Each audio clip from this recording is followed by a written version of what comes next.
예. 그, 에베소서 1장 22절에 보면, 또 만물을 그의 발 아래 복종하게 하시고, 그를 만물 위에 교회의 머리로 삼으셨느니라.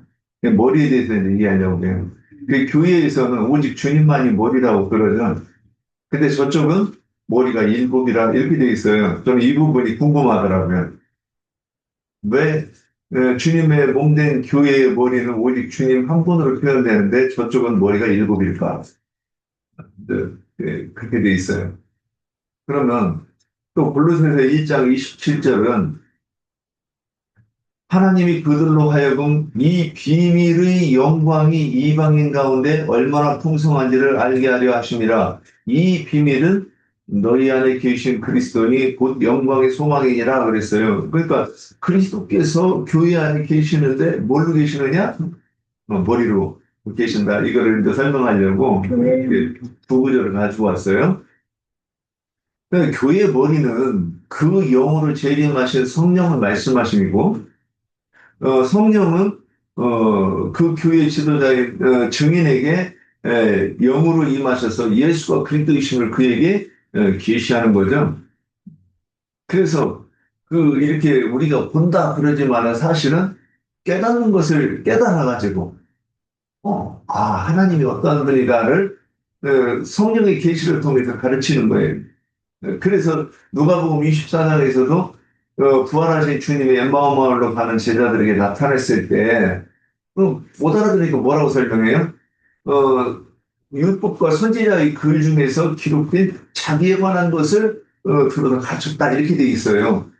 그러니까 우리도 예수가 그리스도가 이렇게 가르친다고 그러는 것은 성경 중에서 율법과 선지자의 글들 중에서 예언된 예수가 그리스도이심에 대해서 가르침을 받아야 되는 거예요. 그러면 뭐 십계명을 가서 얘기를 하든 그러니까 마태복음 5장에서 십계명을 해석한 거를 보면 이거는 땅의 사람이 쓴 그러니까 우리가 육신의 눈으로 봐도 다 알아듣지만 해석을 할 때는 전혀 이해가 다른 그 글들인 거예요. 가늠의 내용도 어, 우리는 육신의 삶으로 이해하지만 성경에서 얘기하는 것은 육신의 삶을 곁들여서 너희가 우상을 섬기는 것이 가능한 것이다. 또 우상을 섬기게 하는 것이 이, 이 범죄다. 이렇게 가르치는 그 해석을 우리가 들어야 이게 어, 머리된 그 주님의 그 영의 뜻을 따라가는 거죠. 그래서 머리가 생각을 해요? 몸이 생각을 해요? 머리가 생각하는 거죠. 그 머리가 그러니까 온 중추신경이 연결돼 가지고 손 보고 내가 손이 이 커피 잔을 가질 때 뭐 손이 알아서 잡나요? 여기서 이미 그 잡아가지고 입에다가 대 그러는 거잖아요. 그러니까 우리는 그걸 예전에는 이런 생각을 못 하는데 그래서 이거를 가지고 올 때는 내가 누군가가 마음에 들어가지고 마음이 떨려서 할 때는 이게 다 어디서 일어나는 일이냐? 머리에서 일어나는 일이에요. 그 다음에 꽃을 사가지고 가서 뭐 무릎을 꿇고 뭐 초원을 한다든가 맛있는 걸 사먹이면서 막 호감을 얻으려고 한다. 이것은 뭐냐면 머리가 다 한다는 거죠. 그래서 이와 같이 그런데 그러므로 사도들은 뭐라고 하셨냐? 예수가 그리스도라 증언하였다고 여러 군데서 표현했습니다. 이렇게 증인을 일컬어 온 땅에 보내심을 받은 하나님의 일곱 눈이라 교회에서는 이렇게 표현되어 있어요. 대비되죠? 하나님의 일곱 눈과 이 짐승의 일곱 머리가 이제 대치된다고 이렇게 보였어요. 그러니까 이렇게 다른 표현으로 또 일곱 교회의 촛불로도 이렇게 표현되지 않았나 해보았습니다. 그러면 이제 짐승의 일곱 머리 열 뿔 여기에 대해서 이제 이렇게 나눠보겠습니다. 계시록 13장 1절이잖아 아까 읽었는데 그러면 열 뿔은 저도 이 부분에 대해서 이게 명확하지 않아가지고 이번에 질문을 하고 또 이렇게 나눠보기를 원했던 거예요. 자, 뿔은 표상이죠. 짐승이 가장 눈에 띄는 게 뭐예요? 뿔. 그게 수컷의 표상들이 이렇게 딱 그냥 멋있고 뭐라고 할까 눈에 딱 띄는 거죠. 예를 들면 뭐 뿔, 사자의 갈기, 공작의 깃털. 수컷이 뭐 있어요? 암컷이 뭐 있어요? 공작이? 암컷은 될 것이 못돼. 그러니까 이런 것들이 뭐냐면 그 짐승의 영광을 나타내는 모습이잖아요. 그런데 이 열불은 또 본능을 얘기하고 본세를 이렇게 표현하니까 그래서 이제 계시록 13장 이렇게 강론을 보니까 뭐라고 표현되어 있느냐면 어, 푸른 표상으로서 짐승의 영광 본세를 상징하는데 네, 묘한 당시 지금 이 계시록이 요한에게 쓰여 있으니까 그럼 로마 당시에 세상의 패권국 제국은 어디였어요? 로마였어요. 그러니까 로마의 그 요한 때에는 이제 조금 있으면 무슨 일이 일어나느냐면 콘스탄틴 대제라고 하는 사람, 우리는 기독교에서는 대제라고 부르죠. 우리가 아니고 기독교에서는. 그런데 브리테니카 백화사전이라든가 이런 곳에 이렇게 보면 뭐라고 표현되어 있느냐면 그 당시에 제가 이게 저도 이렇게 조각을 읽은 거라. 그런데 그 당시에 이제 세상이 기독교 국가가 됐다 이래가지고 그 산속에 숨어 있거나 숨어서 그 종교 생활하던 사람들이 나왔다가 다 잡혀 죽었다는 거예요. 그리고 이 제국이 그 하나님의 나라를 상징하는 그런 나라가 아니라 어, 그 머리가 깨져가지고 죽게 된 그 나라가 부활한 유대교를 상징하는 그 나라라는 거죠. 그래서 콘스탄틴이 그 이후에 로마 교회 모든 이제 교황은 황제로 이렇게 되는 걸로 알고 있어요. 그러면 그 황제를 교황으로 삼아가지고 내려왔으니까 이거 세상 나라만도 아니고 종교 체계만도 아닌 그 두 가지가 섞인 거죠. 그러니까 종교의 권세와 세상의 권세를 다 가지고 있는 이 로마교를 가지고 처음에는 이게 이해가 안 되는 거예요. 왜 로마교의 교황들이 이거 종교 체계의 왕은 땅의 짐승이 아닌가 이렇게 생각을 했는데 어, 세상의 나라와의 권력과 종교의 권력을 함께 가진 이 세력으로서 로마의 교황들을 이 열불이라고 표현했다 이렇게 이제 그돼 있어요. 그래서 이번에 이렇게 이제 정리를 해봤어요. 저도 완전히 다 지금 소화가 안 된 부분이어서 좀 이렇게 부족할 수 있습니다. 자, 그래서 그러면 이 열불은 세상을 지배하는 패권 국가의 이 왕을 상징한다고 이렇게 보이는 거예요. 그러면 이제 일곱 머리는 왜 일곱이라고 그랬을까? 우리는 머리가 하나잖아요. 그런데 짐승의 나라는 머리가 일곱이야.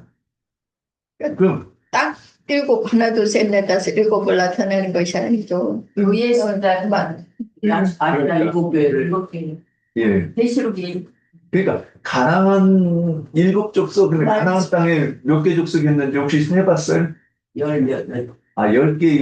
열 원래 세 보면 제가 세보니까 10개인 줄 알고 있는데, 열 개야. 네, 10개죠? 그럼 왜 일곱 족속. 가나안 10족속 하지 않고 왜 가나안 7족속 그랬을까? 그러니까 7이나 10이나 다 대완성수잖아요. 예, 예. 아니, 10은 만수고, 7은 만전수고.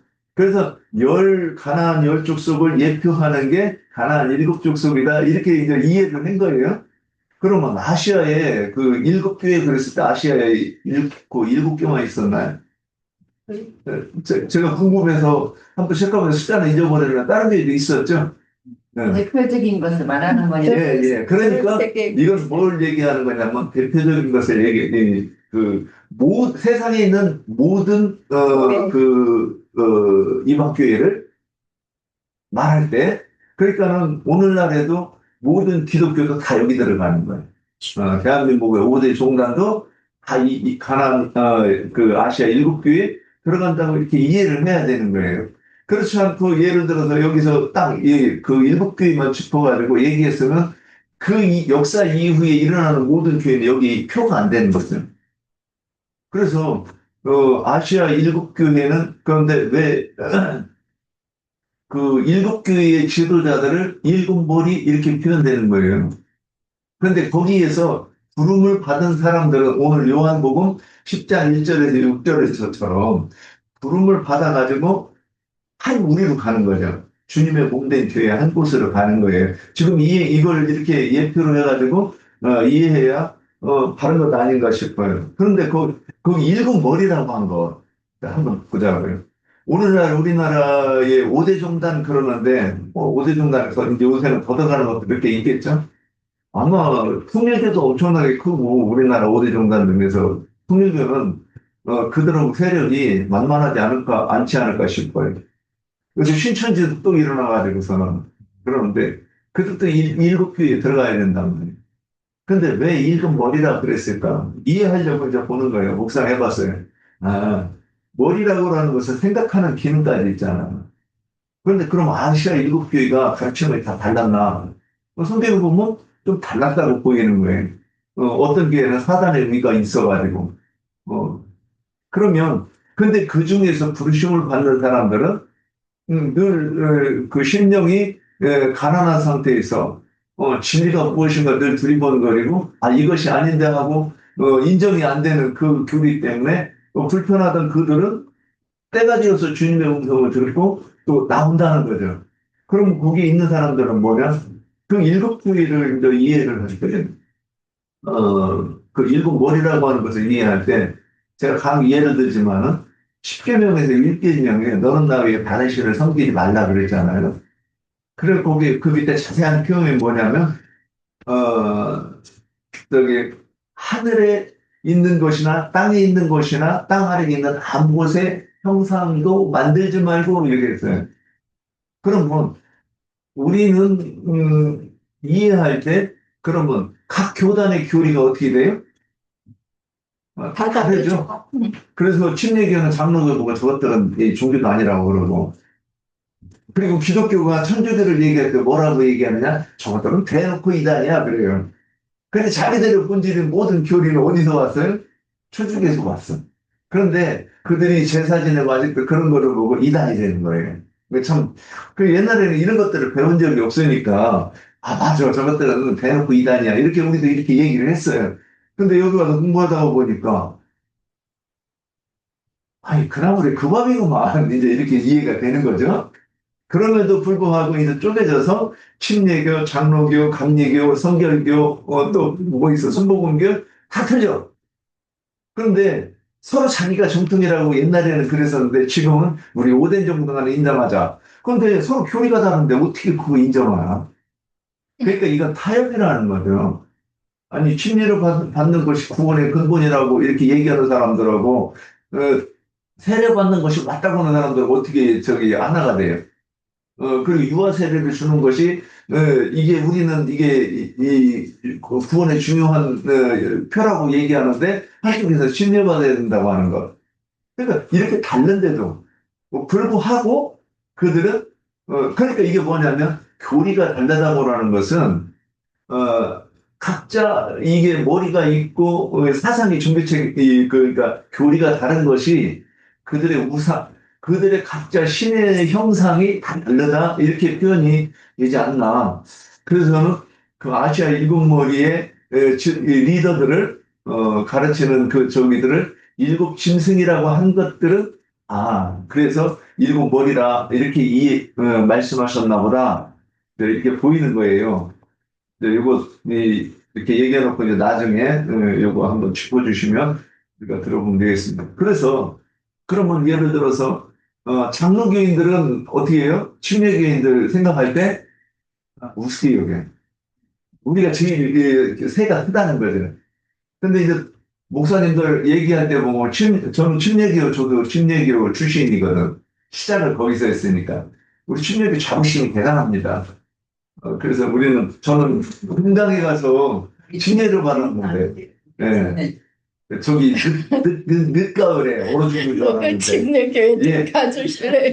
거기에서 침례를 받은 그 침례가 얼마나 자부심이 있는지 몰라요. 그리고 역사적으로도 우리 침례교 역사는 이제 형제교 계열이기 때문에 장로교들한테 잡혀 죽은 그들하고도 다르다고 하는 그런 역사까지 가지고 있어요. 그래서 저 가짜들한테 우리가 많이 죽었다고 이래가면서 자부심이 있었단 말이에요. 근데 그러면 이것을 가지고 금기를 묻는 집에서 또는 진리의 성령을 받은 사도행전 1장 8절에서처럼 성령을 받고 권능을 받은 주님의 증인들이 주님은 이러한 분이시다고 얘기했을 때 그 말이 신명기에서 있을 때 들리느냐는 거죠. 혹방기도 않게.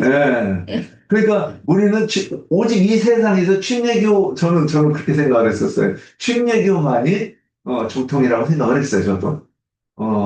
그리고 복음의 가장 순수한 복음을 전하는 것이 침례교라고 그랬었어요. 그러면 자 이런 것들이 그러면 그 우리에 있을 때 그러니까 기독교는 어찌됐든 한 우리죠. 자기네들 다르다고 말하는데 그거는 짐승의 몸을 이루고 있는 교회라는 말이죠. 그러니까 우리는 하나라고 그래도 맞죠. 하나는 맞죠. 근데 자로 들어가 보면 각자 다 다르다고 그래요. 그래서 이들은 일곱 머리가 있구나. 그러니까 이 기독교에서만 그런 것뿐만이 신천지, 통일교, 뭐 전도관 이런 것들이 각자 자기가 추종하는 인물도 다르고 교리도 다르죠. 그러니까 그들은 머리가 일곱인 거예요. 저는 이렇게 그러니까 그 머리를 따라 그 머리를 부정하지 않고 그 머리를 인정하는 동안은 아무리 진리의 증인이 가서 얘기했을 때 뭐라 그래요? 거꾸로 그것들은 이단이야. 상종모달 이단이야. 그러니까 우리 지금처럼 법이 안 돼 있을 때는 법치국가가 안 되면 어떻게 돼요? 그러니까 일제시대만 해도 우리는 일본 제국에 의해서 기독교인들이 죽었어요. 자기들은 진리를 수호하기 위해서 죽었다고 그랬지만은 그 중에서 진리의 공동체에서 또 진리를 따르다가 죽은 사람도 있는지는 모르겠지만은 교리를 옹호하다가 수없이 많은 사람이 죽었어요. 천주교인들도 그래요. 그래서 모양은 비슷해. 그래서 그들이 자기들의 선진들이 여기 서울 가면 절두산이라고 있는데 왜 절두산이에요? 그 한강변에서 목을 잘랐어요, 거기서. 그래서 목을 자르는 것. 거기 가서, 그런 곳을 가서 보면서 뭐라고 생각해요? 이 신앙의 자부심이 뽕이 차오르는 거죠. 우리도 이렇게 해야 되겠다. 우리도 순교의 신앙을 가지고 때가 돼서 적용은 기꺼이 죽겠다. 그런 그 자부심을 가지고 자기들의 종교를 지켜나가고 교리를 지키는 그런 사람들은 그 우리에 있으면 진리의 증인들이 와서 가르친다고 해도 들을 수가 없다. 이제 이렇게 보면서 요한복음 10장 1절에서 6절까지 듣지 못하는 이유는 짐승의 열불과 일곱 머리로 이렇게 한번 연결해 보았습니다. 예, 저는 여기까지고요. 오늘 남은 말씀 중에서 혹시 또 누가 근데 더 나누고 있어요? 오늘날의 교인들은 진짜 아무것도 몰라요. 너무 아무것도 모르고 각 교단마다 뭐 교리가 다르다 이러지만 그 머리들 장들이 자기한테 유리한 그 교리를 내세우고 이렇게 그 교리를 말하는 거지만 신자들은 그냥 거저 그냥 막무가내로 따라가는 거죠. 우리가 아까 집회 전에도 잠깐 얘기를 나눴지만, 뭐, 카톨릭에서 머리에 하얀 면사포를, 쓰고, 또, 그 여자가 결혼할 때, 하얀 면사포를 쓰고, 이런 것들이, 이제, 내 남편을 이제 나의 머리로 삼아서 순종하고 따르겠다 하는 그게 표잖아요. 그리고 그게 이제 또 그 고린도전서 11장에서는 긴 머리로 이렇게 표현하는데 여자는 그 긴 머리를 자르면 안 되잖아요. 머리를 길러야 되잖아요. 그런 것들을 이해하고 알고 따르는 것이 아니라 그저 그냥 세상 풍조를 따라서 행하죠. 왜 면사포를 쓰는지 뭐 그런 것도 그저 모르는 거죠.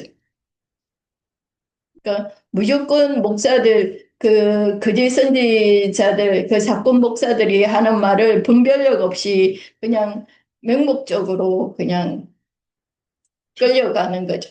그러니까 성경을 읽고 성경이 궁금해야 그 엉터리 소리를 하면 그게 이게 뭐가 탁탁 걸리기라도 하는데 요즘 기독교인들이 성경을 읽는 사람이 뭐 몇이나 돼도 안 읽는다는 건 아니에요. 그중에 100도, 200도 읽는 사람도 있다고 합니다.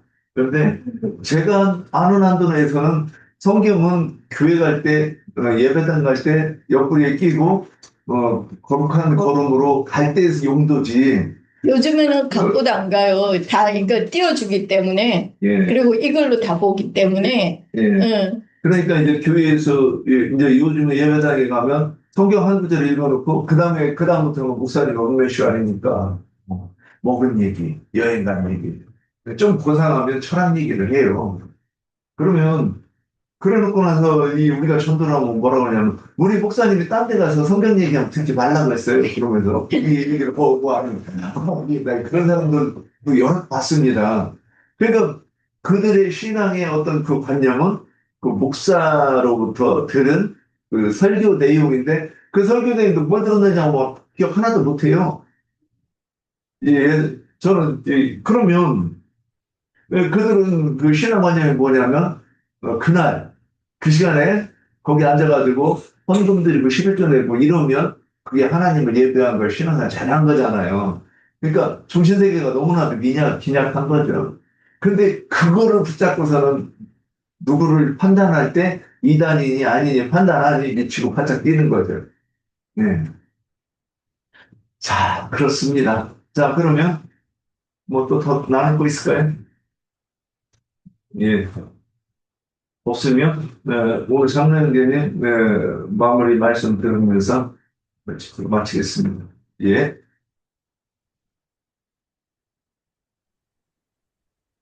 네, 오늘은 요한복음 10장을 하는데 뭐 갑자기 짐승 얘기가 이렇게 나왔는데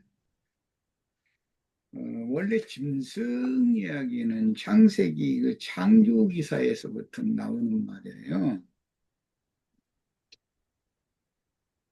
창세기에 보면 사람을 창조하시기 전에 바다 짐승과 그 땅의 짐승, 들짐승이라고 그랬죠.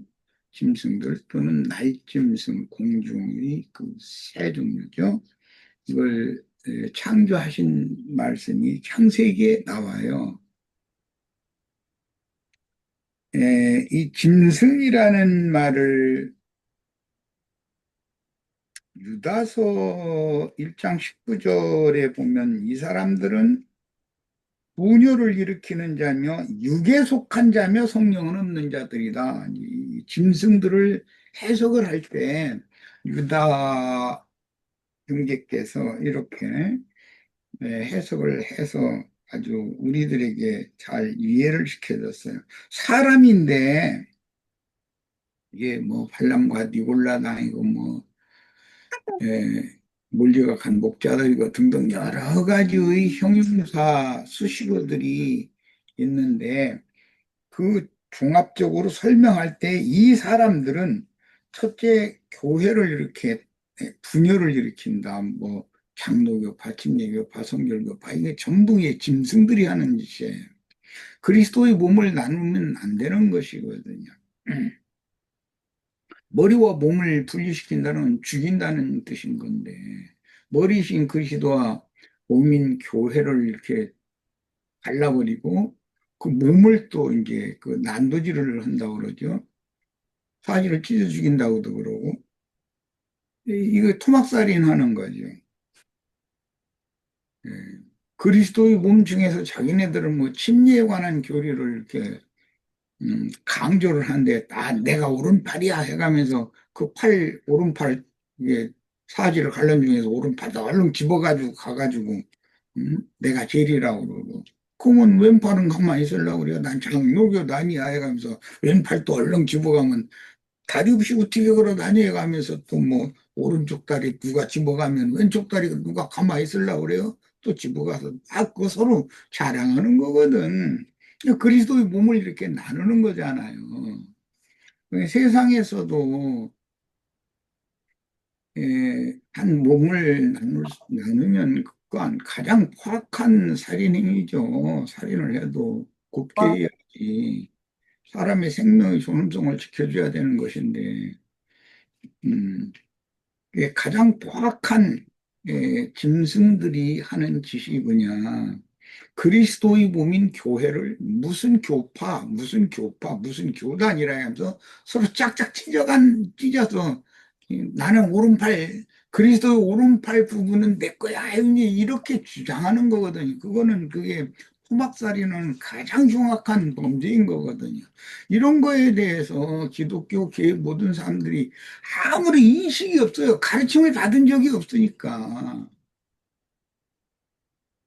한 하나님, 한 주, 한 성령 안에서 한 몸을 세워야 된다. 몸을 나눠서는 안 된다. 이게 성경이 아주 기본적인 진리인 것이거든. 남편과 아내가 혼인을 했으면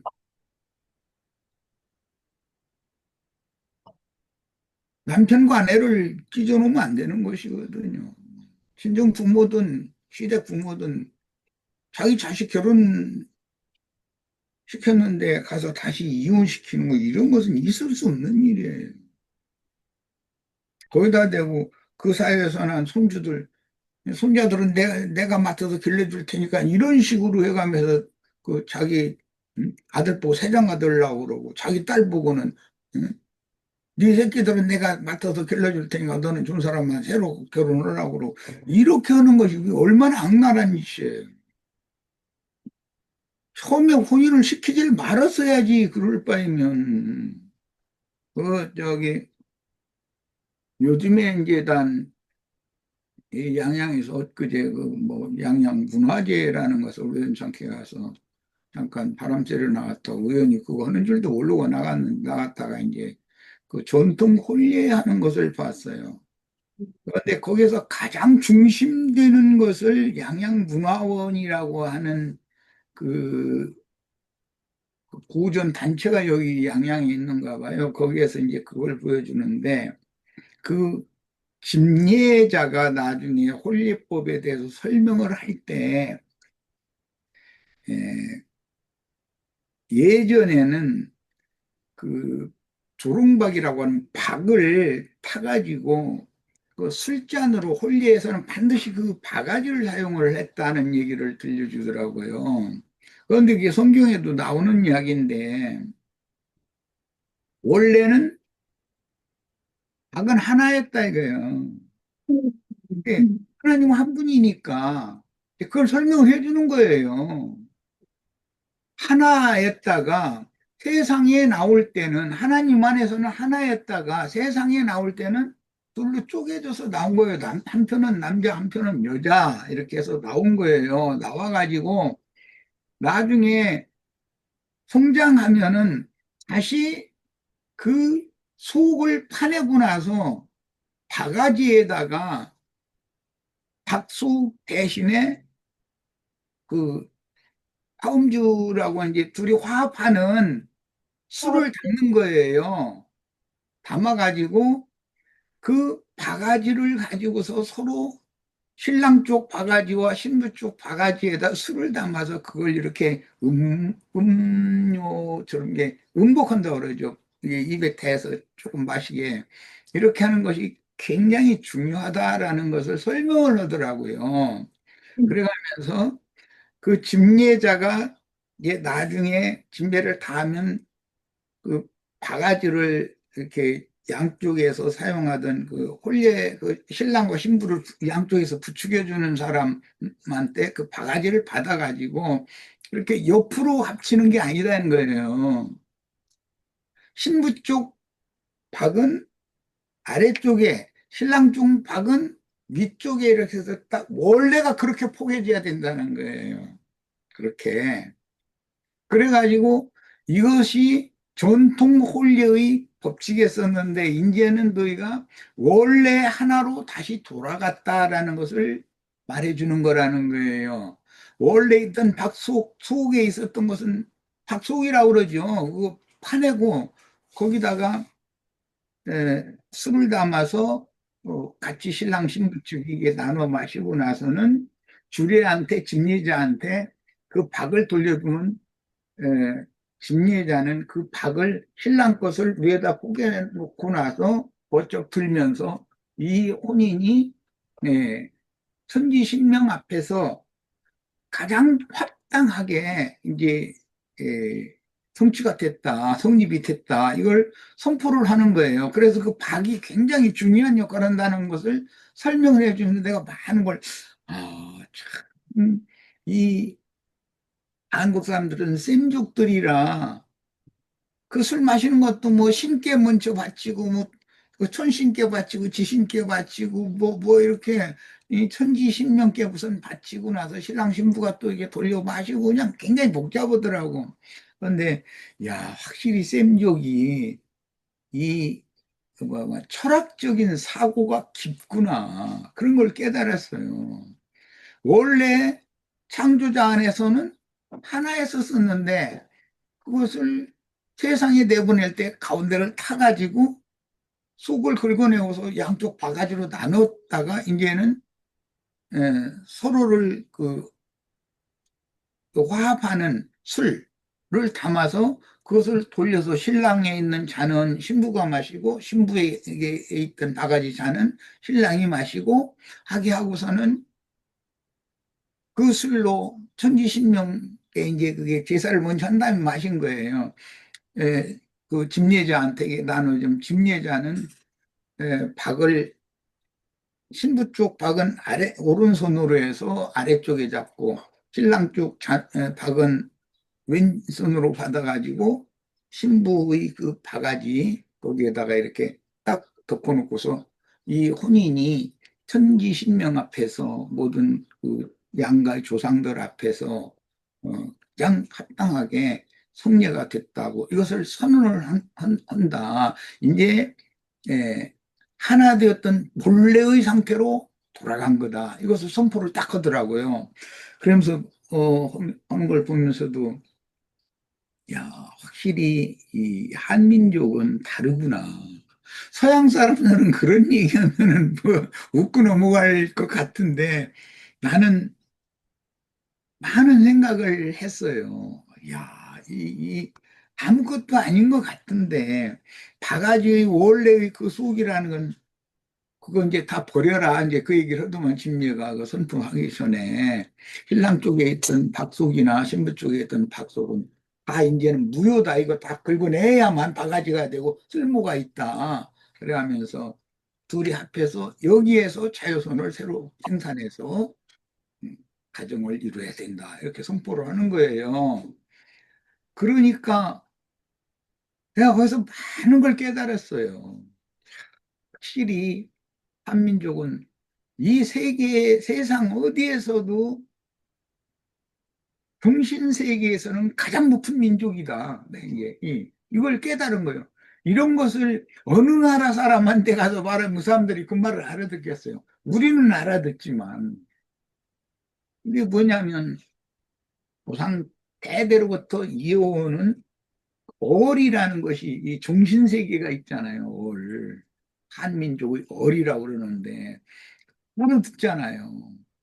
무료는 뭐 나야 물론 그 집리 한 분이 다 정도밖에 연세가 안 되는 나보다도 약간 어려 보였는데 그런 분인데 그분들도 이 문화원이라고 하는 양양의 그런 향토 그 문화를 유전하는 그런 기관이 있는가 본데 대대로 이렇게 교육을 받아왔을 거 아니겠어요.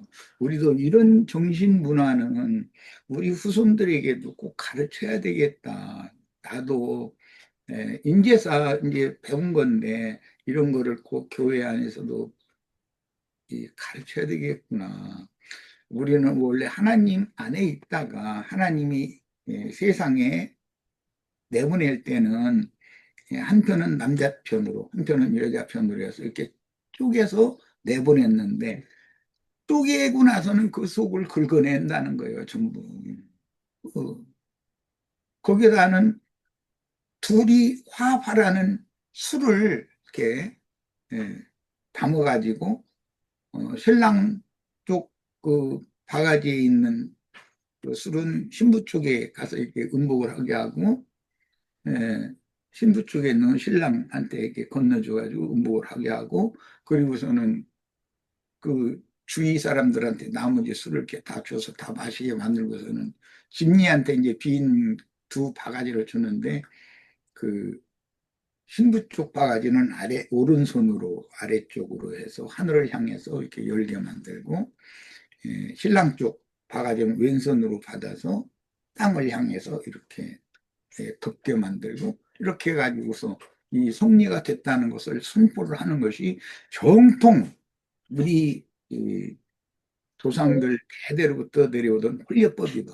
이런 걸 배워야 된다는 걸 이제 그날 그 가르치더라고요. 그건 참 놀랍다. 한국 사람들이 조상 대대로부터 내려오던 이런 좋은 가르침들이 많이 있는데 너무 우리가 그냥 쫓겨 살고 뭐 세상 문화에 너무 밀리고 이러다 보니까 이런 가르침을 잘 받는 기회가 없었었구나.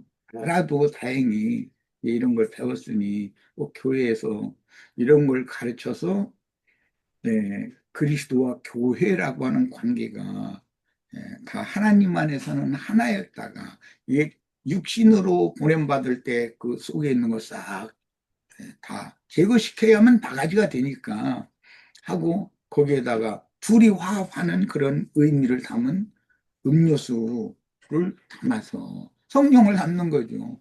둘이 다시 하나로 합해지는 거. 이것이 이게 성경 이야기가 딱 일치하는구나. 그걸 내가 깨달은 거예요. 이런 것을 깨닫지 못하면 짐승이다. 이제. 이런 것을 알아야 사람이다 이거예요. 사람과 짐승이 다른 것이 뭐예요? 사람은 하늘을 공경할 줄 알고 땅과 하늘이 어떻게 해서 화합을 하는 것을 알아야 인간이잖아요. 그건 가장 중요한 기초적인 인간이 알아야 되는 지식인 건데, 진리의 지식인 건데, 이런 것도 모르면서 잘난 체하고 뭐 지가 뭐 알았다고 하는 것처럼 이렇게만 해가지고 신문화만 자꾸 주장을 하고 그런 것도 이것은 좀 하당하지 않나. 신문화는 받아들일 거 받아들여면서 이런 우리의 그 전래되어져 오는 우리 민족에게만 흘러내려오는 그 어리라고 하는 민족 어리라고 하는 민족 혼이라고도 그러는데 이것을 우리 후손들에게는 합당하게 잘 가르쳐야 되겠다. 자식들을 혼인시킬 때도 꼭 이런 것을 가르쳐서 혼인을 시켜야만 나중에 엄마가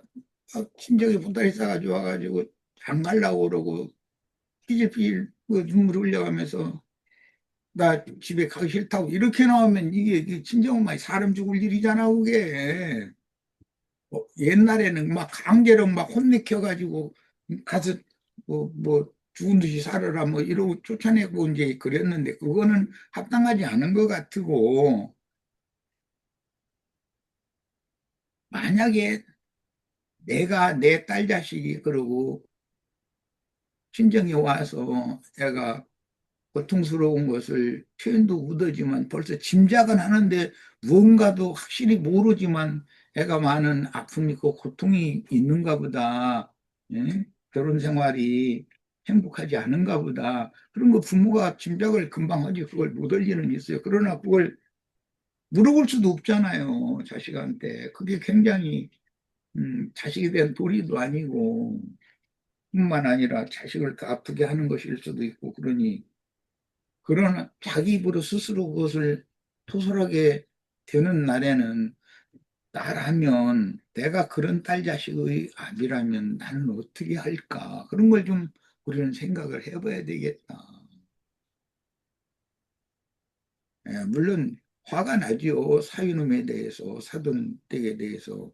화가 안 나겠어요. 사람인데.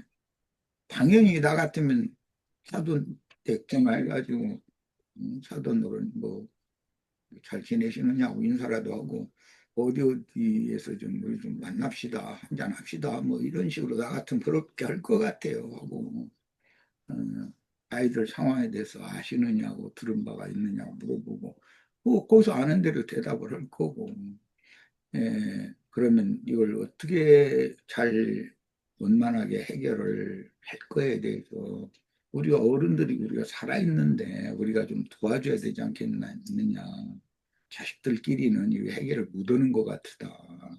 어려움이 많은 것 같다. 거기다 대고 그 자식들이 또 자식을 또 낳아가지고 지금 3대가 우리로 말하면 3대가 이게 얽혀져 있는 문제인데 우리가 죽기 전에 이 문제를 해결해 놓고 가야 되지 않겠나 이러고 진지하게는 상의를 할 것 같아요. 우선은 그래서 사돈댁은 사돈댁이 할 일을 자기 자식 불러다가 타이르고 해야 되고 나는 나대로 해야 되고 그거 이제 최종적으로 안 되면 두세 번 만나보면 이제 과정은 있겠지만 어쨌든 해결을 해야 되는데 에, 함부로 자식을 이혼시키고 이렇게 하는 거 이런 것이 과연 합당한 일인가? 왜 성경에 하나님이 짝지어 주신 것을 사람이 나눌 수 없다. 하나님이 하신 일을 사람이 하면 안 되는 것이잖아요. 그것은 하늘을 두려워하지 않고 하늘을 경시한다는 뜻인데 하늘을 경시하는 사람은 개인이든 그 가정이든 그 민족이든 망하게 돼 있는 거예요. 옛날 어른부터 그게 했던 말씀이잖아요. 딴 얘기를 갔는데 왜 사람과 짐승을 설명하다 보니까 이런 얘기가 된 거예요. 사람이면 어떤 일을 처리를 해도 사람답게 해결을 해야 되는 것이고 짐승은 그 혈과 육의 그 욕망에 따라서 여기 유다서 아까 읽었는데 육에 속한 자며 성령은 없는 자를 짐승이라고 그럽니다. 예. 이 성경 해석이 나왔는데 불경한 정욕대로 막 행하는 자들 짐승이라고 그러거든요. 금수 같은 놈, 금수 만뚝 못한 놈, 막 이렇게 얘기하잖아요. 그 금수라는 게 들짐승이라는 뜻이잖아요. 예, 우리 한민족은 그런 용어를 다 안단 말이에요. 금수 만뚝 못한 놈, 들짐승 같은 놈이다 이제 이 말인데, 예, 특징이 성경에 의하면 그 들짐승이라는 원래 짐승이라는 용어는 생명체라는 뜻일 뿐이에요. 단순히 하야라는 그 히브리 용어는 그냥 생명체라는 말인데 들이라는 말이 포함되면 집이라는 말과 반대되는 개념이 있어서 집짐승, 들짐승은 완전히 다른 것이거든요. 집짐승은 그 집 주인이 먹이고 똥까지 다 치워주고 뭐 하여튼 집 짐승에 의지해서 살 수밖에 없는 게 집짐승이에요. 집 주인의 의지해서 살 수밖에 없는 거. 들짐승은 자기가 힘을 길러서 자기 스스로 살아야 되는. 근데 그건 힘의 원리에 의해서 사는 건 들짐승이라고 그러죠. 그런데 사람은 직립인 거고 두 발로 서고 걷고 뛸 수 있어요. 그 대신 두 손은 두 팔은 자유로워서 뭘 붙잡고 만들고 뭐든지 다 할 수 있어요. 이게 사람이에요. 사람은 하늘을 우러러 볼 수 있어요. 고개를 들어 제끼면 바로 직립이기 때문에 하늘을 바로 보면서 살 수 있어요. 짐승은 적어도 네 발로 땅바닥에 기어다니는 것을 짐승이라고 그래요. 그러니까 기니까 고개가 눈이 땅바닥밖에 쳐다볼 수가 없는 거예요. 육에 속한 자라는 것은 땅의 일만 도모하고 육신의 일만 생각하는 자라는 특징이라는 거예요. 짐승이라는 거예요. 창세기에 보면 이제 바다 짐승이 있고 들짐승 얘기, 땅의 짐승 얘기도 있고 날짐승 얘기도 있고 세 가지 짐승 얘기가 있는데 그 바다 짐승의 바다에는 거기 창세기 21장 21절에 나오는 말이에요. 바다에는 큰 물고기가 나게 하셨다. 옛날 우리 번역이 이렇게 했는데 지금은 바다 물고기 중에 큰 짐승을 두셨다. 이렇게 돼 있죠. 이번 번역에는 그 짐승이라는 말, 바다 짐승이라는 말이 그 다곤, 다간이라고 그러는데 이것은 에, 그, 그 신약의 저 영문의 그 드래곤이라고 하는 건 용의 어근인 것이거든요. 예, 바다 짐승이 용의 대리자다 이거예요. 세상 신의 대리자, 큰 짐승 이렇게 말할 때는 요나서에 보면 큰 물고기, 옛날 번역에는 큰 물고기를 예비해 놓으셔서 요나가 물고기 뱃속에 들어갔다 이렇게 했는데 큰 짐승, 지금은 이제 짐승이라고 번역했죠. 큰 짐승을 준비해 놓다 바다 짐승을. 예, 그런 같은 개념이 다니엘서 7장에 보면 바다에서 큰 짐승 넷이 올라온다. 예, 어떤 번역에는 큰 물고기가 뭐 올라온다 이렇게도 번역을 했지만 우리 번역에는 대부분 계속 큰 바다에 네 짐승이 올라온다 이렇게 번역을 했죠. 그런데 그 짐승을 설명을 할 때 다니엘이 그건 세상에서 올라올 큰 구멍이다 이렇게 해석을 했어요. 이게 바다 그 물고기들이라는 건 세상 모든 인생들을 상징하는 것이고 그 물고기 세계를 에, 지배하는 왕은 용왕이라고 그러죠. 드래곤, 다곤이란 말이에요. 용이란 말이죠. 예. 그 용은 용궁에 산다 이제 이런 말 들어보셨을 거예요, 다. 예. 용궁이 어디냐? 미국 배 갖고 하니까 용궁이죠. 음.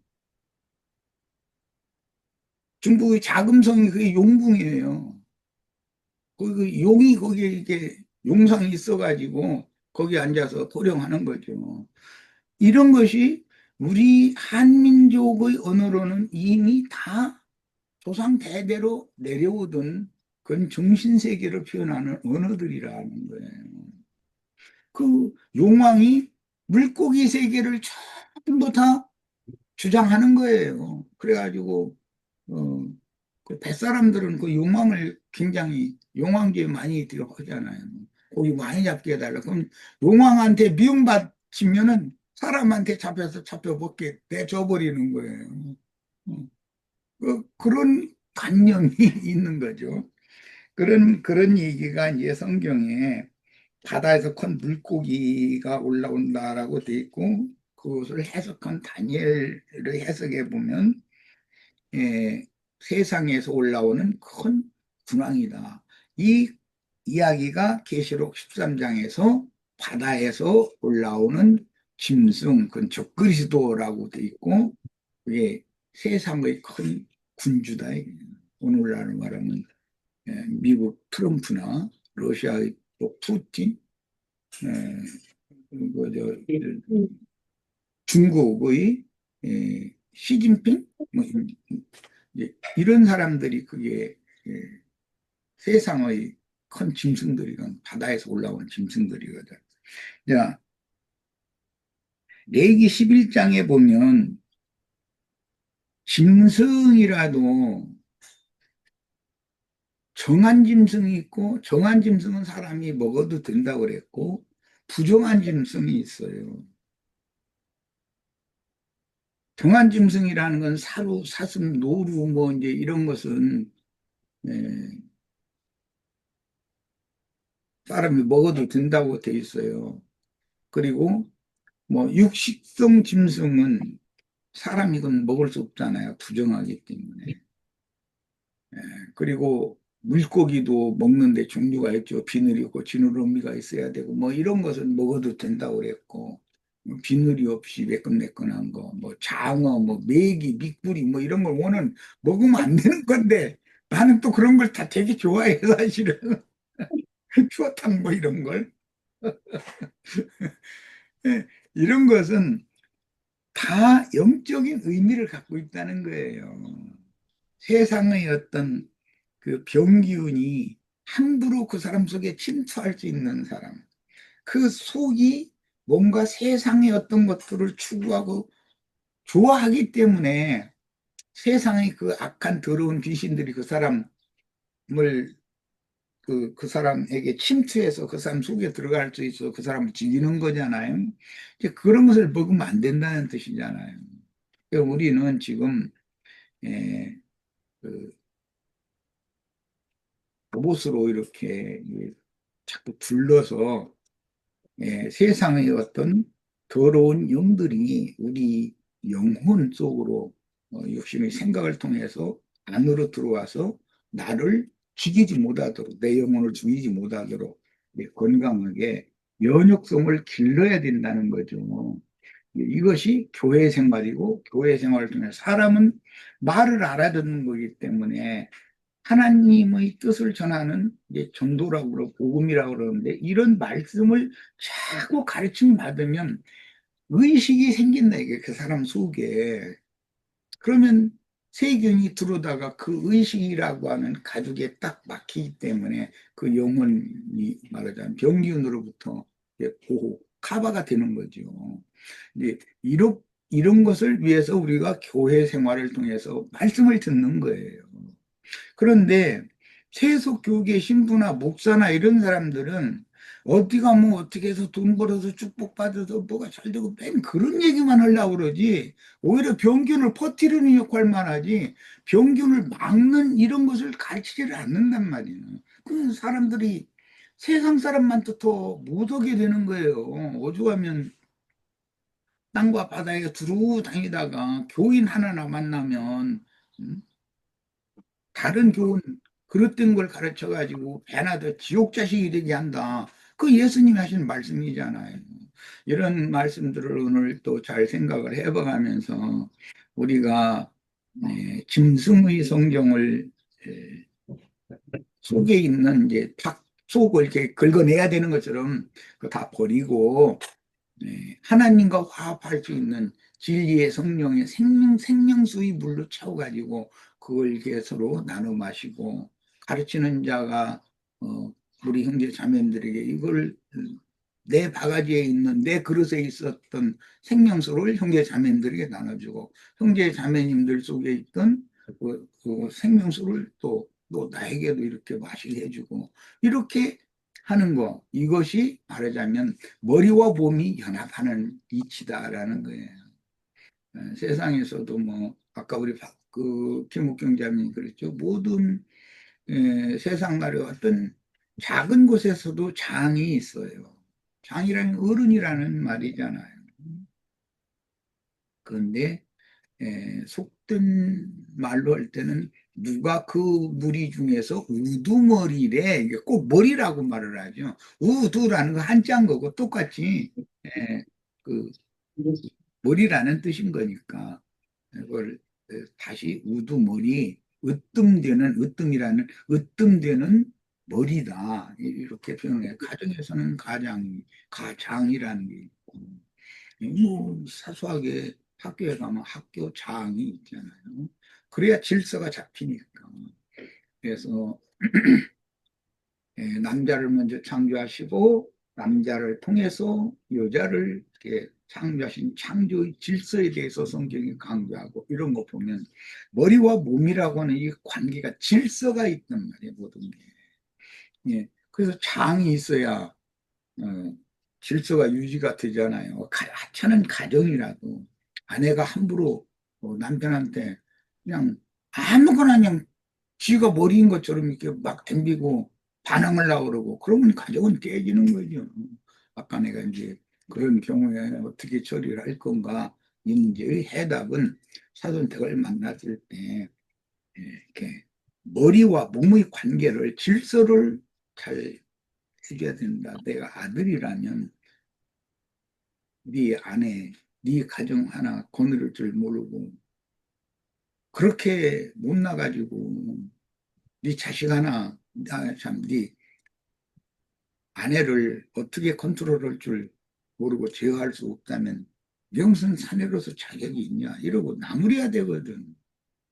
딸 자식 같으면 네가 혹시 친정에서 결혼하기 전에 부모님 때 살 때처럼 네 자율적인 생각과 주장과 아집을 가지고 이 고집대로 네 남편 하는 말끝마다 다 반대하고 대항하고 이렇게 남편을 자꾸 상처를 입혀가지고 그게 누적되다 보니까 이렇게 된 건 몫이 아니냐.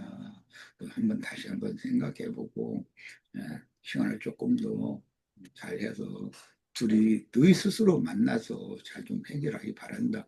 이렇게 해서 다시 화합을 시켜야 그게 어른이죠. 이건 내 생각입니다. 이렇게 해야 맞다는 거예요. 그러려면 만물의 이치를 알아야 되는 거예요. 우리는 짐승이 아니고 사람이니까. 사람이라는 것은 하나님의 뜻을 마음에 두고 하는 신을 마음에 두고 사는 사람은 사람이라고 그러고 신이 그 마음에 없는 것은 짐승이라고 그러는 거니까 대표적으로. 말이 길어졌는데 요약해서 마칩니다. 마칩니다.